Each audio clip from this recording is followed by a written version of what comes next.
here to discuss about the amino acids and protein structures. But first, let me ask you, what is an amino acid? Amino acid is an organic compound that is combined to form proteins. Amino acid and proteins are the building blocks of life. So when proteins are digested or broken down, the amino acids are left. And our body uses the amino acid to function well. Now let us discuss the structure of the amino acid. So the structure of amino acid is consists of the central carbon atom that is also known as the alpha carbon. So this alpha carbon, it has 4 valence that is bonded with the amino group. So the amino group is a functional group that is consist of nitrogen atom that is attached by a single bond to a hydrogen atom. So the next is the carboxyl group. The carboxyl group is a combination of 2 functional group that is attached by a single carbon atom.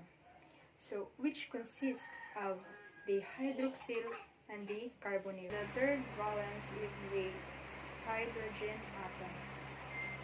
Every amino acid has another atom or group of atoms that is bonded to the central atom, known as the R group or the side chain. So there are 20 types of amino acid. Some of these are the alanine, arginine, and glycine. So glycine is the simplest amino acid because its R group or the side chain contains only 1 hydrogen atom. Each amino acid has the same generic structure, and what makes the 20 amino acid structure is its R group, or also known as the side chain. So we all know that amino acid is monomers that will form proteins, also known as the polypeptide. So monomers is a molecule that can react to another molecule. So amino acid is linked together by the peptide bond to form a long chain.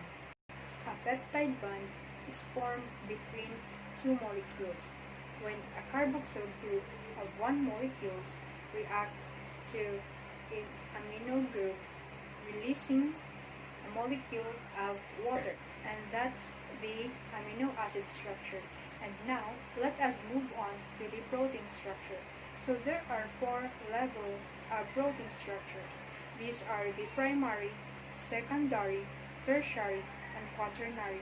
But first, let us discuss the primary structure of proteins. Each amino acid has 1 letter or 3 letters abbreviation. So this is used to simplify the written sequence of the peptide. So in the primary structure of proteins, it is like a long chain of amino acid in which they call the linear sequence. So the primary structure is the simplest structure, yet the most important one, as the higher level of structures depend on the sequence of amino acids. As a series of amino acids was connected by a peptide bond, a bond between the amino group and the carboxyl group.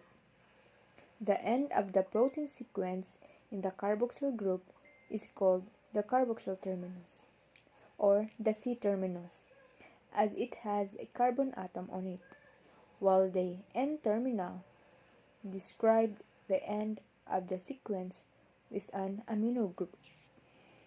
And now, let us move on to the secondary structure of proteins. As I have said, that the primary structure is a linear sequence of amino acids. So, in the secondary structure, the amino acid chain folds result from hydrogen bonding between the amino acids in the peptide chain. Due to the hydrogen bonding, the amino acid come more close and folding occurs, leading to formation of the two structures, the alpha helix and the beta pleated sheet.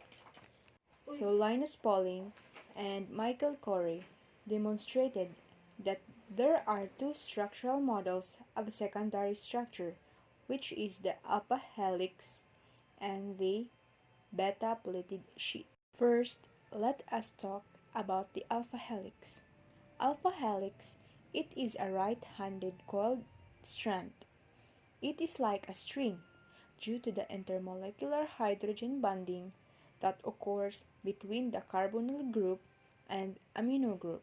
So, the R group or the side chains are located at the side of the helix where they are free to interact. So each turn of the helix contains 3.6 amino acids. So now let us move on to the second structure of secondary protein, which is the beta pleated sheet. So comparing the both beta and the alpha helix as you have seen in the picture, so the alpha helix has a coiled string shape, while the beta pleated sheet is a series of antiparallel or parallel chains forming a sheet-like structure. So it is a polypeptide connected by hydrogen bonding. The side chain or the R group of beta pleated sheet are located upper or below. The beta can be parallel, antiparallel, or combination of both. So, what does parallel and antiparallel means? So, parallel beta sheet is the strand that are in one direction, and in antiparallel it is in opposite direction. So, the direction can be represented by an arrow. In the secondary structure, the hydrogen band is essential as it provides most of the directional interaction. And now, let us talk about the third level of structural proteins, which is the tertiary level. Once all the secondary structure elements have folded together, the tertiary structure occurs as it is the overall three-dimensional shape. There is a special type of covalent bond that contributes in tertiary structure. This is the disulfide bond. They act like molecular or safety pin to keep the parts of the polypeptide attached to one another.